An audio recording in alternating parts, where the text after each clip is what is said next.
Hi friends, welcome to ಭೂಮಿ ಲೋಕ YouTube channel. ಸ್ನೇಹಿತರೆ, ಇವತ್ತು ನಾನು ಒಂದು ಸೂಪರ್ ಆಗಿರುವಂಥ ಚಟ್ನಿನ ಮಾಡ್ತಾಯಿದ್ದೀನಿ. ಈ ಚಟ್ನಿನ ಮಾಡೋದಕ್ಕೆ ನಾನು ಇಲ್ಲಿ ಮೊಸರನ್ನ ತೊಗೊಂಡಿದ್ದೀನಿ, ಮತ್ತು ಪುಟಾಣಿ ಹಿಟ್ಟ ತೊಗೊಂಡಿದ್ದೀನಿ, ಈರುಳ್ಳಿ, ಮೆಣಸಿನ್ಕಾಯಿ, ಕರಿಬೇವು, ಕೊತ್ತಂಬರಿನ ಕೂಡ ಕಟ್ ಮಾಡಿ ಇಟ್ಕೊಂಡಿದ್ದೀನಿ. ಈ ಮೊಸರಿಗೆ ಒಂದು ಅರ್ಧ ಸ್ಪೂನಷ್ಟು ಉಪ್ಪು ಮತ್ತು ಪುಟಾಣಿ ಹಿಟ್ಟನ್ನು ಹಾಕಿ ನೀಟಾಗಿ ಮಿಕ್ಸ್ ಮಾಡ್ಕೊಳ್ಬೇಕು. ಈ ಚಟ್ನಿನ ನೀವು ಚಪಾತಿ ಜೊತೆ, ರೊಟ್ಟಿ ಜೊತೆ ಅಥವಾ ಪೂರಿ ಜೊತೆ ಕೂಡ ಯೂಸ್ ಮಾಡ್ಕೊಳ್ಬಹುದು. ಜಾಸ್ತಿ ಇದು ಪೂರಿ ಜೊತೆ ಸಖತ್ತಾಗಿರುತ್ತೆ. ಇದು ಬೆಟ್ಗೇರಿ ಚಟ್ನಿ ಮತ್ತು ಪೂರಿ ಅಂತಲೇ ಪ್ರಸಿದ್ಧಿಯಾಗಿದೆ. ಇವಾಗ ಸ್ವಲ್ಪ ಬಾಣಲಿಗೆ ಎಣ್ಣೆ ಹಾಕಿಬಿಟ್ಟು ಅದಕ್ಕೆ ಸ್ವಲ್ಪ ಜೀರಿಗೆ, ಸಾಸಿವೆ ಹಾಕಿ ನಂತರ ಅದಕ್ಕೆ ಕಟ್ ಮಾಡಿ ಇಟ್ಕೊಂಡಿರ್ತಕ್ಕಂಥ ಹಸಿಮೆಣಸಿನ್ಕಾಯಿ, ಕರಿಬೇವು, ಈರುಳ್ಳಿ ಎಲ್ಲನೂ ಹಾಕಿ ಫ್ರೈ ಮಾಡ್ಕೊಳ್ತಾ ಇದ್ದೀನಿ. ಇದೆಲ್ಲ ಫ್ರೈ ಆಗಿ ಸ್ವಲ್ಪ ತಣ್ಣಗಾದ್ಮೇಲೆ ನಾವು ರೆಡಿ ಮಾಡಿಟ್ಕೊಂಡಿರ್ತಕ್ಕಂಥ ಮೊಸರು ಮತ್ತು ಪುಟಾಣಿ ಚಟ್ನಿ ಅದನ್ನು ಇದಕ್ಕೆ ಮಿಕ್ಸ್ ಮಾಡ್ಕೊಳ್ಬೇಕು. ಇದು ಸ್ವಲ್ಪ ತಣ್ಣಗಾಗಬೇಕು. ಎಲ್ಲ ಫ್ರೈ ಆದಮೇಲೆ ಇದನ್ನು ನಾವಿಲ್ಲಿ ಕುದಿಸೋದಿಲ್ಲ, ಹಾಗೆ ಹಸಿದನ್ನೇ ಹಾಕ್ತೀವಿ. ಅದಕ್ಕೋಸ್ಕರ ಇಲ್ಲಿ ಬಿಸಿ ಇರಬೇಕಾದ್ರೆ ಹಾಕಬಾರ್ದು, ಸ್ವಲ್ಪ ತಣ್ಣಗಾಗಬೇಕು. ಆಮೇಲೆ ನಾವು ಇದನ್ನು ಹಾಕ್ಕೊಳ್ಬೇಕು.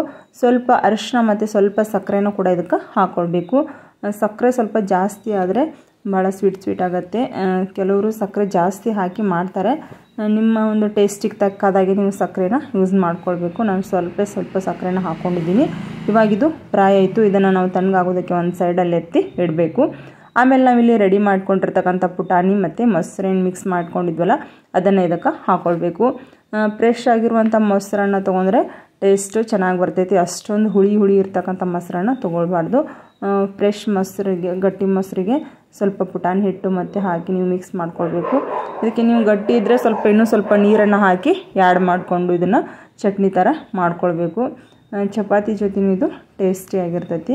ಇವಾಗ ಉಪ್ಪು ಖಾರನೆಲ್ಲ ನೋಡಿಬಿಟ್ಟು ನಿಮ್ಮ ಒಂದು ಟೇಸ್ಟ್ಗೆ ತಕ್ಕಂಥ ಉಪ್ಪು ಖಾರನೇ ನೀವು ಹಾಕ್ಕೊಳ್ಬೇಕು. ಇವಾಗ ಇನ್ನೂ ಸ್ವಲ್ಪ ಒಂದು ಅರ್ಧ ಕಪ್ಪಷ್ಟು ನೀರನ್ನು ನಾನು ಹಾಕ್ಕೊಂಡೆ.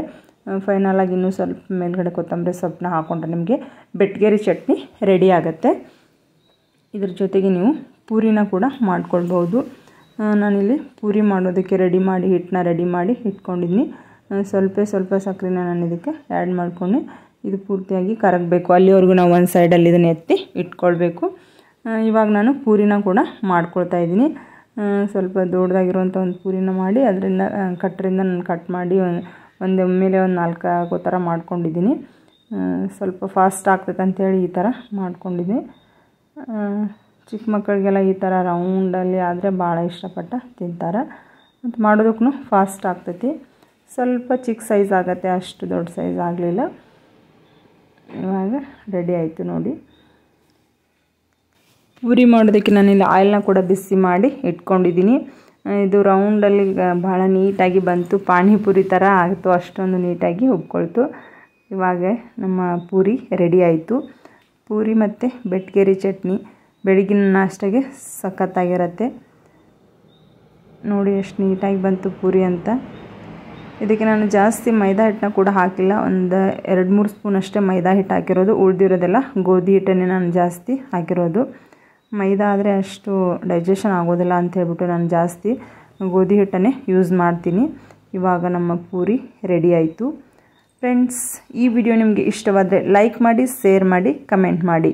ಮತ್ತೊಂದು ಹೊಸ ಮುಂದಿನ ವಿಡಿಯೋದೊಂದಿಗೆ ಮತ್ತೆ ಬರ್ತೀನಿ. ಅಲ್ಲಿಯವರೆಗೂ ನಮಸ್ಕಾರ ಫ್ರೆಂಡ್ಸ್.